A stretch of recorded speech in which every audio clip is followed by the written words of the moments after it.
a transfiguração, a cura de um lunático e Jesus paga o tributo.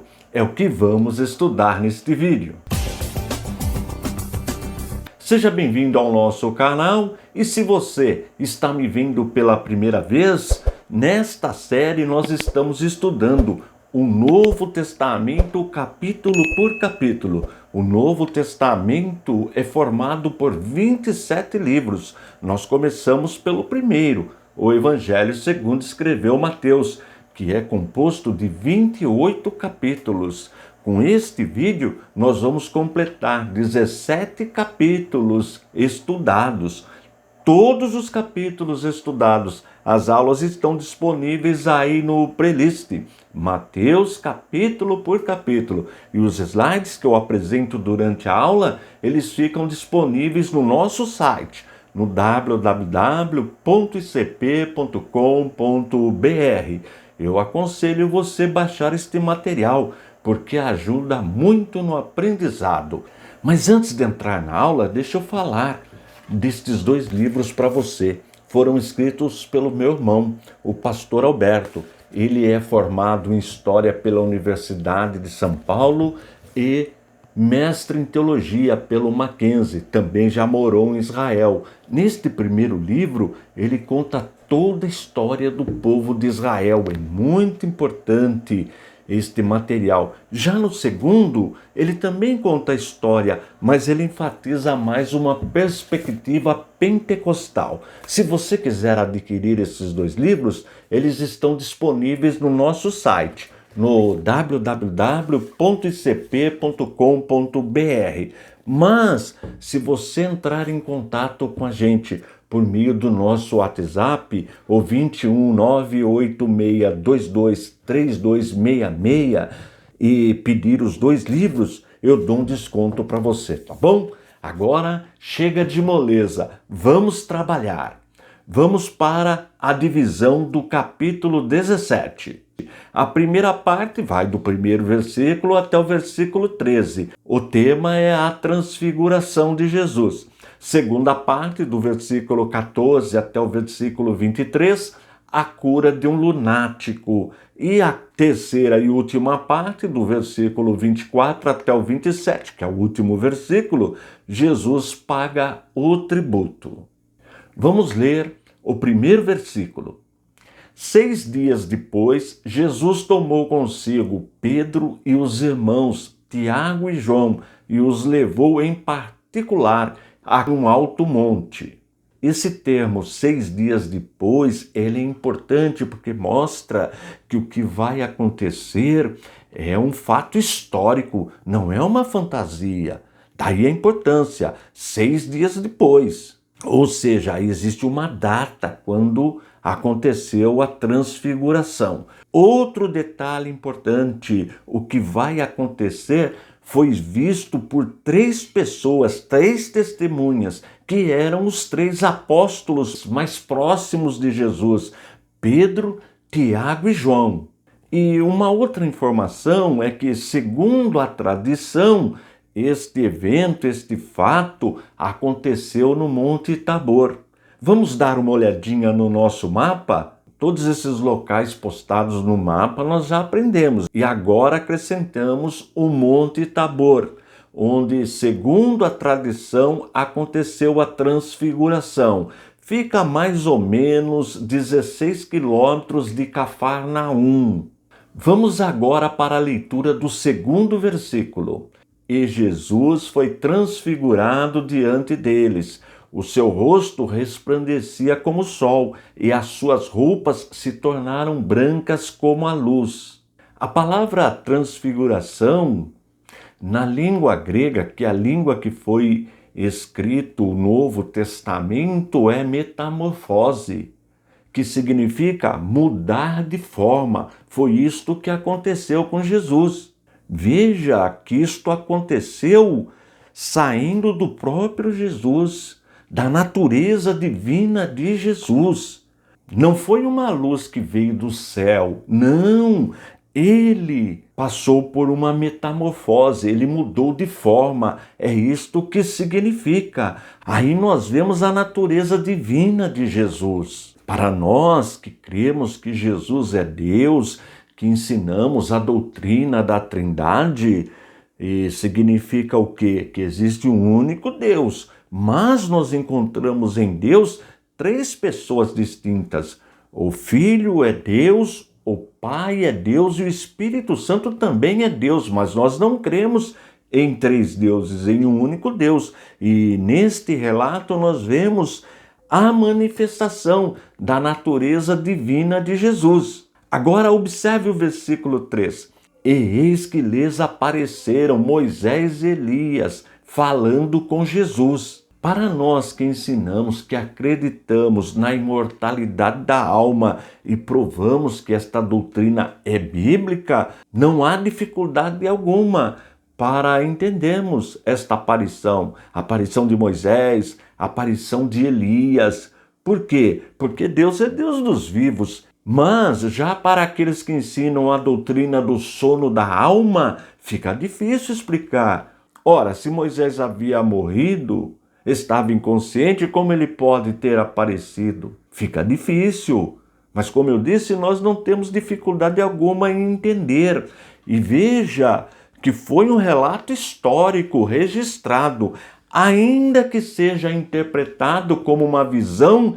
Visão não é sinônimo de fantasia. Não, não. Visão de um evento, de um fato histórico que realmente aconteceu. Estavam ali três pessoas: Jesus, Moisés e Elias. Moisés representando a lei, porque Moisés, nós já aprendemos, escreveu os 5 primeiros livros da Bíblia, que o povo judeu chama de Torá, a Torá.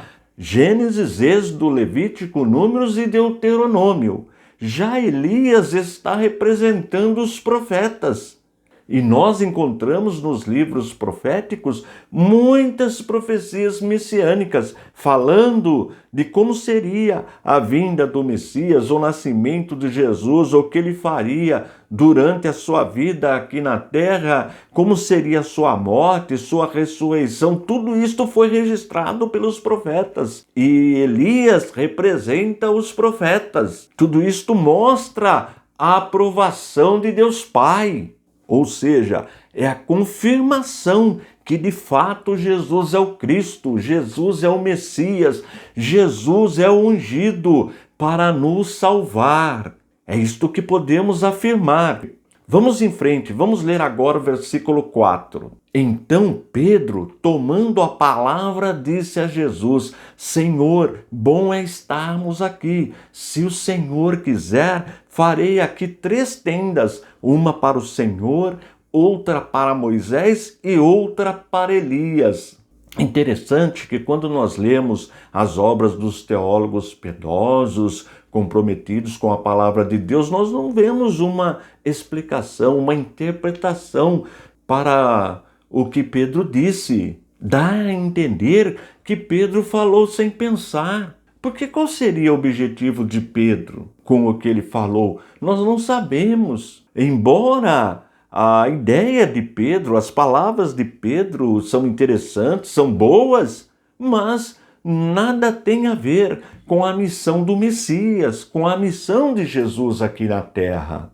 Repito, a conclusão que chegamos é que Pedro falou sem pensar, ficou tão emocionado com o evento, admirado, chocado, que falou em construir 3 cabanas. Vamos agora ler o versículo 5. Falava ele ainda quando uma nuvem luminosa os envolveu, e eis, vindo da nuvem, uma voz que dizia: Este é o meu filho amado, em quem me agrado, escutem o que ele diz. Lembra que nós aprendemos no capítulo anterior que os escribas, os fariseus, os saduceus, eles pediam um sinal do céu? Tá lembrado do capítulo anterior? Tá aí no playlist. Olha aí um sinal vindo dos céus. Deus Pai falando dos céus.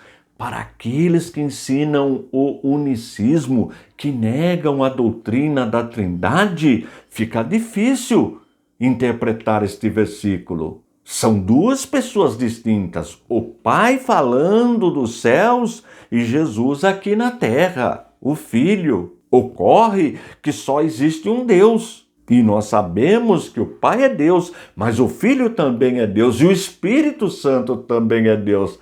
Observe de novo a doutrina da Santíssima Trindade. Vou repetir a definição. Existe um único Deus. Por isso nós somos monoteístas, mas nós encontramos em Deus, na divindade, três pessoas distintas. A pessoa do Pai, a pessoa do Filho e a pessoa do Espírito Santo. E nós vimos isto no batismo de Jesus. O Pai falando dos céus, Jesus sendo batizado por João Batista e o Espírito Santo descendo sobre Jesus em forma de pomba. Que pomba é um símbolo do Espírito Santo, que também significa paz. Veja, naquele versículo que nós já estudamos, nós vimos as três pessoas. Neste caso, nós sabemos e já aprendemos que Jesus está cheio do Espírito Santo. Ele passou por uma metamorfose. E como prova, confirmação de que ele é o Messias, nós vemos ali Moisés, que representa a lei, que falou sobre a vinda do Messias. Vemos também Elias representando os profetas, vários registros nos livros proféticos, profecias sobre o Messias. E agora, para fechar, o Pai falando no céu. Não há como termos dúvidas que Jesus foi enviado para nos salvar. Vamos em frente. Versículos de 6 a 9. Ao ouvirem aquela voz, os discípulos caíram de bruços, tomados de grande medo. Jesus aproximou-se e tocou neles, dizendo: levantem-se e não tenham medo. Então eles, levantando os olhos, não viram mais ninguém, a não ser Jesus. Veja que quando Deus Pai fala no céu, eles tremem, eles não resistem àquela voz, eles caíram de bruços, ficaram com medo daquela voz, daquele poder. Mas Jesus os levantou, disse: não tenham medo. Só que quando eles levantaram, eles não viram mais Moisés nem Elias, só viram Jesus. E vamos ver a sequência? Ao descerem do monte, Jesus lhes ordenou: não contem a ninguém o que vocês viram, até que o Filho do Homem ressuscite dentre os mortos. E eles realmente obedeceram. Não contaram para ninguém, guardaram o segredo, mas depois, segundo os estudiosos, Pedro contou esta visão para João Marcos. João Marcos registrou, recebeu esta informação, isto segundo os estudiosos, a tradição também passou para Mateus, que é o evangelho que nós estamos estudando. Vamos em frente. Versículo 10. Mas os discípulos perguntaram a Jesus: por que então os escribas dizem ser necessário que Elias venha primeiro? Vamos ver o que Jesus respondeu? Versículos do 11 ao 13. Jesus respondeu: de fato, Elias virá e restaurará todas as coisas. Eu, porém, lhes digo que Elias já veio, e não o reconheceram. Pelo contrário, fizeram com ele tudo o que quiseram. Assim também o Filho do Homem irá sofrer nas mãos deles. Então os discípulos entenderam que ele estava se referindo a João Batista. Veja que Jesus conhece o futuro, é a presciência, que é um atributo da divindade, conhecer aquilo que ainda irá acontecer. Sobre João Batista, Jesus acompanhou João Batista, nós já aprendemos, mas o que iria acontecer com ele? Como Jesus poderia saber? Só tem uma explicação. Jesus tem o atributo da divindade, que é a onisciência, a presciência, conhecer aquilo que irá acontecer. Logo, Jesus só pode ser Deus, porque é o único que tem esse atributo. É um dos atributos naturais de Deus. Tudo isso nós já aprendemos em Teologia Sistemática 1. Vamos agora para a segunda parte, do versículo 14 até o 23, a cura de um lunático. Vamos ler do 14 ao 16.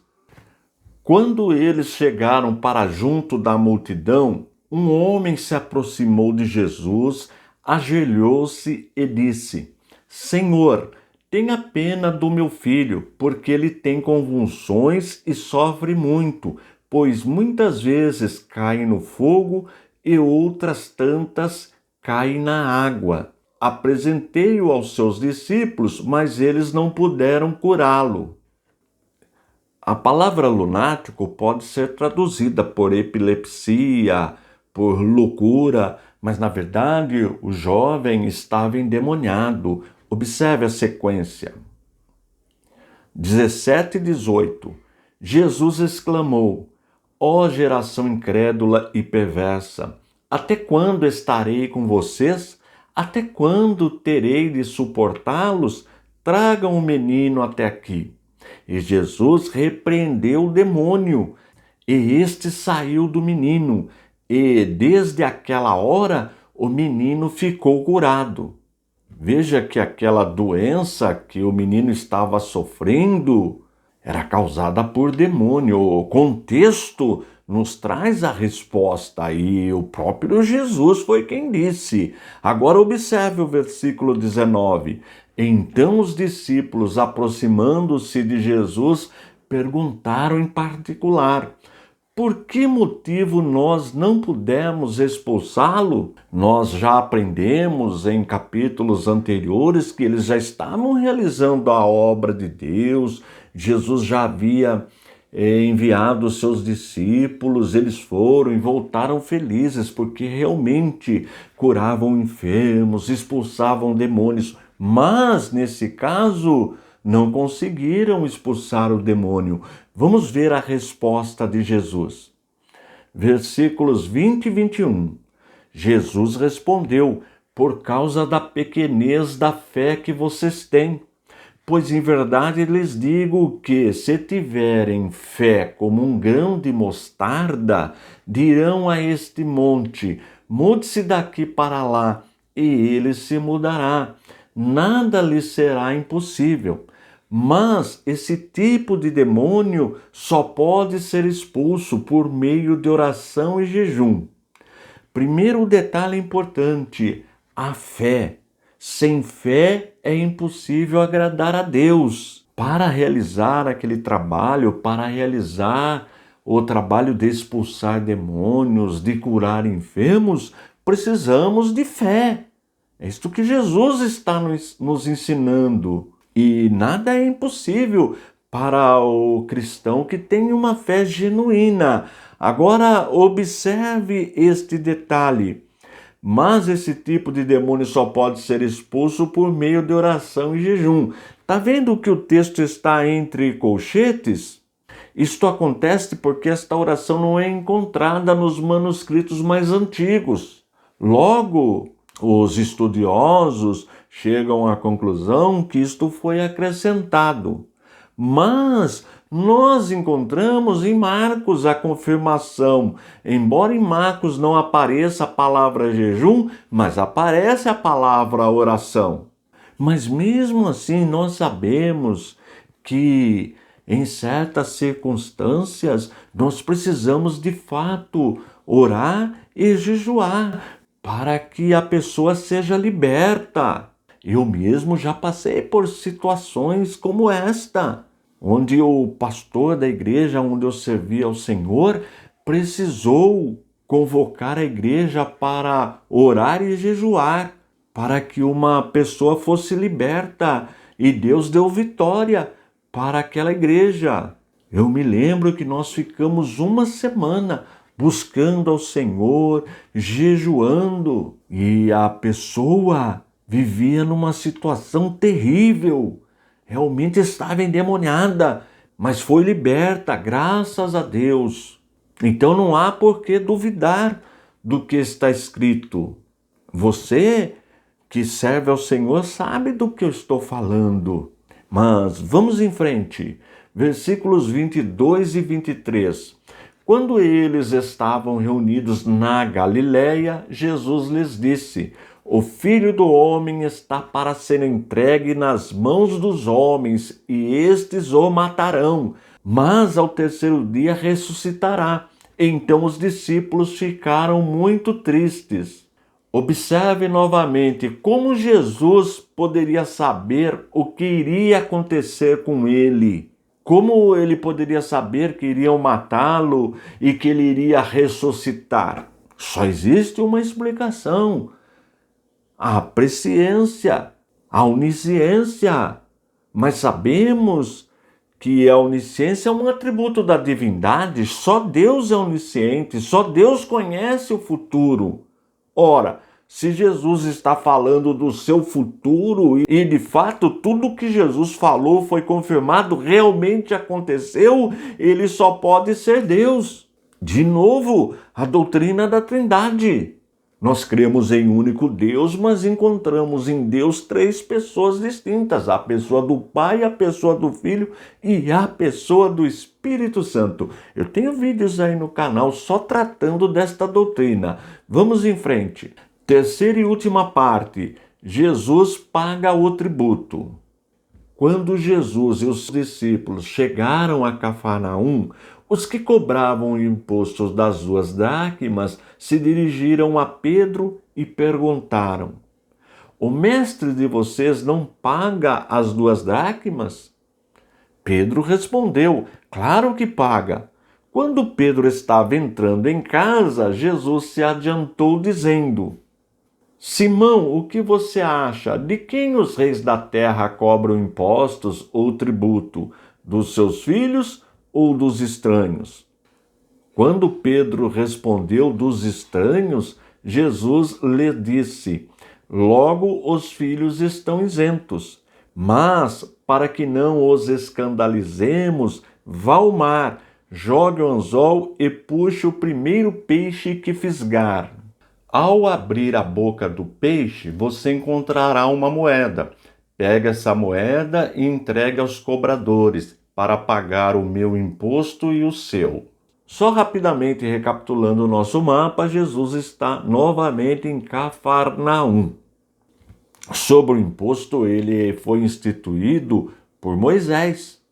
Era o imposto do templo. Ora, se Deus pediu para fazer o templo, se Deus é o rei, é o soberano, e Jesus é filho de Deus, filho de rei, não paga imposto, só os servos.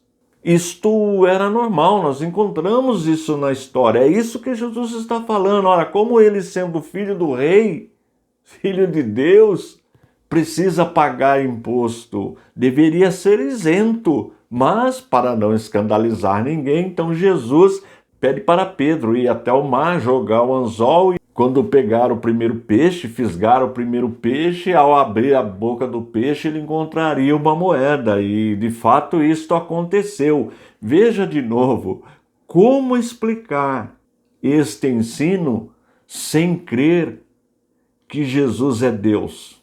Como?